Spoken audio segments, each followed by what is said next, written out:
I learned that my brother already got married last year without inviting me, but he made a fool out of me when he made me flower fairy in his fake wedding. My brother and I have always been as close as twins. Our closeness is a foundation in our family, one of the true consistent relationships. When we fight, the whole family feels it and tries to fix it because it feels unnatural for everyone. He gave me away at my wedding. I named a child after him. We have matching tattoos. We talk on the phone almost every day. He started planning his wedding. He asked me to be a groomsman while his friend would be his best man. Everyone thought this was odd because of his role at my wedding, and none of us knew / had met his friend. I expressed how it hurt my feelings and was told, "My wedding isn't about you."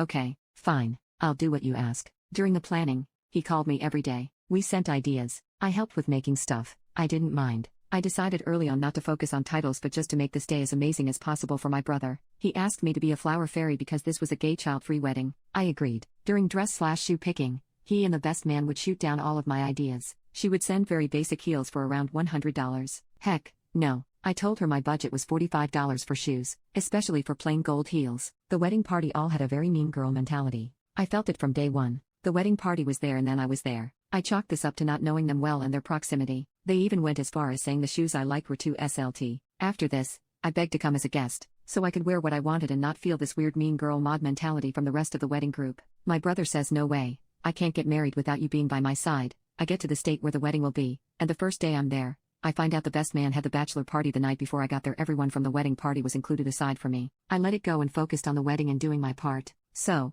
I slap on some wings, dance my way down the aisle, and give my very first wedding speech. All goes well. The wedding was awesome until the drag show. Yes, they had a drag show at their wedding. During the show, one of the queens comes on and announces that this was all fake because my brother and his partner had gotten married 1 year prior. I asked the rest of the wedding party if they knew. They did. They were at the real wedding. Everyone but me. I'm sitting there trying to process it, and my mom, who gave them $3,000 for the wedding because they needed it, storms up to ask if I knew. I told her no, and she immediately switched to supporting me because of how bad the situation was. It's not about them already being married. They can do what they want. I spend over $4,000 on this wedding. I had to get a plane ticket because I was out of state. I paid for a week at an Airbnb, one night. Most of the wedding party stayed at the house I rented because they didn't have anywhere else to stay and did not even offer to pay for any of it. The dress for the wedding, the fairy wings I handmade, all of it. I spent too much time and money on this wedding, but then I start to remember all of the lies. They got married, and 3 days later, my brother was at my house while I gave birth to my last child because I always wanted him to be a part of my huge moments. Knowing he had just married, he held my newborn and said nothing.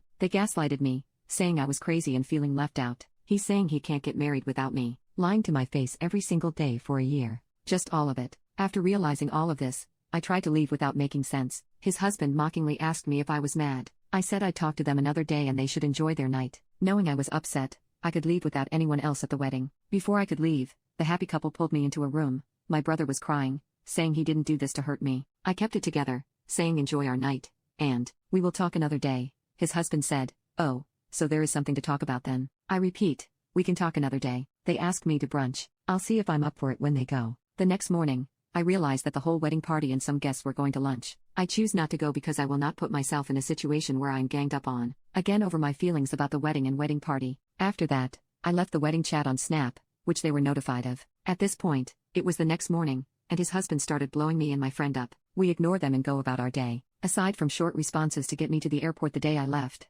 I have not looked at or spoken to my brother since. When I left, I asked them to crop me out of the wedding photos as I didn't want to be associated with a fake wedding, and I didn't want a reminder of how embarrassing it was and how stupid I looked. I told them I didn't want to speak to them again. My brother said nothing. His husband said, "You're a narcissist, and I feel bad for the people who have to deal with you. Pretty sure you're narcissistic more with tricking 100 people into coming to a wedding, some of the wedding that was paid for by other people, just to tell everyone, haha, this was just a giant party for us. Joke's on you is probably more narcissistic than me reacting to the time, money and energy spent to attend a fake wedding. But alright, lol. I just don't know where to go from here. I have them both blocked. There is a line in our family. My brother has not tried to fix it. He had the chance to show me what I meant to him. He did. Now I have to believe him. Update, things are the same. They are still blocked. One suggestion was to write him a letter, which I did the day after this happened, and I left it in his room. I laid out all of my feelings and described them in detail. How hurt I was. I lost all of my manners when I landed, and my husband informed me that he sent him a message saying that I was overreacting. I said a lot of things that I was not very proud of. I stand by my truth and my perspective of what happened. To say that I am mourning is an understatement. This whole situation has made me question a 30-year relationship. Realizing his capability to live a double life that I'm not a part of has rocked my entire world and my sense of reality. I'm not okay. I'm going to spend the next year being no contact. I will go to therapy and get my mind, body, and soul in the best place possible while pushing as much good karma into the world as possible. Maybe then I can decide if I want to close that door fully and permanently or if I'm at a place where I'm willing to create a new normal with him. I am devastated and heartbroken.